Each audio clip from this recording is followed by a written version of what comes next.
Let's dial in Fox News correspondent-at-large, Geraldo Rivera, who joins us today, I believe, in Cleveland. Good morning, Steve. Hey, Geraldo, Jillian just gave us the number. Apparently, this is a very disappointing. It was supposed to be over 700,000. So they missed the number by 500,000. That's not good. I don't know yet why, whether it was COVID related or related. I don't have any of the backstory, but this is disappointing for the White House. Well, I would only assume, Steve, that this number reflects the fact that people are still getting extended unemployment in many states and are only now rousing themselves to get in the mood to go out and get a job in the fall.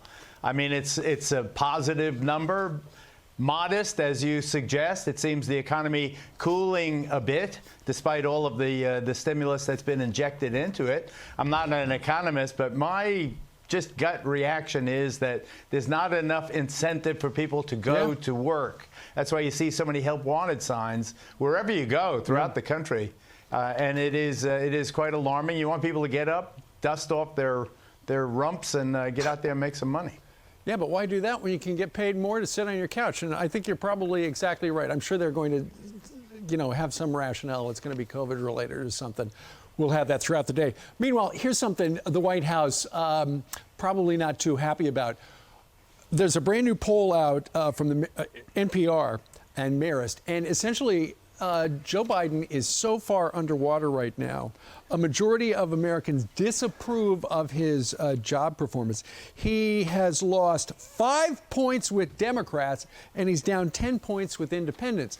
And Geraldo, you got to figure that at the White House, where they are so poll-driven, there's a red flashing warning light on the desk. It's saying, "Danger, danger! This is not good for POTUS."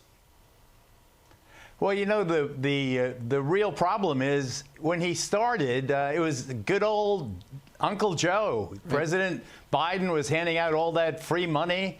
The stimulus checks were there. The vaccines were happening. They were free. They were getting out. The COVID-related numbers were tanking. So things looked good for the president. But then, you cannot experience the trauma of the withdrawal from Afghanistan and not be scarred by it, Steve. I mean, we all watched it. We all wanted it to work out a lot better than it did, but it was chaos. However you spin it, in terms of the president, you want to laud the president, you want to applaud this effort. It was a terrible mess.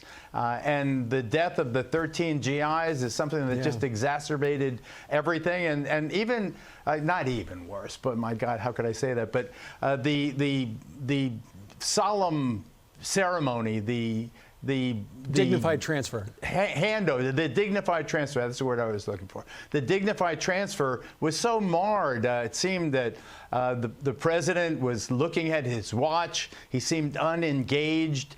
He seemed distracted.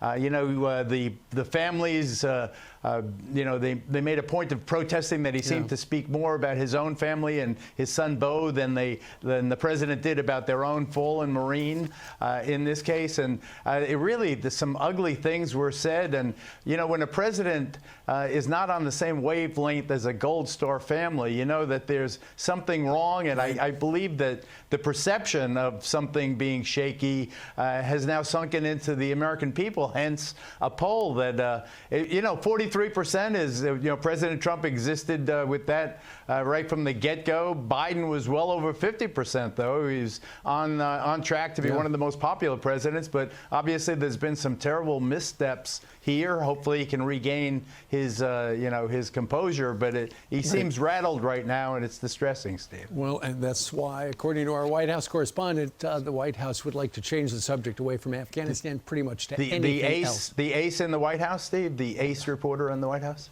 Well, the guy who used to live upstairs in my house. Is that an objective appraisal? As objective as any that I meant when he was about this big? That's right. All right, Geraldo. Thank you, sir. Okay, Steve. Have a good weekend. Hi, everyone. I'm Brian Kilmeade. I want you to do me a favor. I want you to click to subscribe to the Fox News YouTube page. This is the only way that I know for sure that you're not going to miss any great commentary, any great news bites, any great interviews coming your way on Fox. You can get it all here on YouTube. So subscribe right now.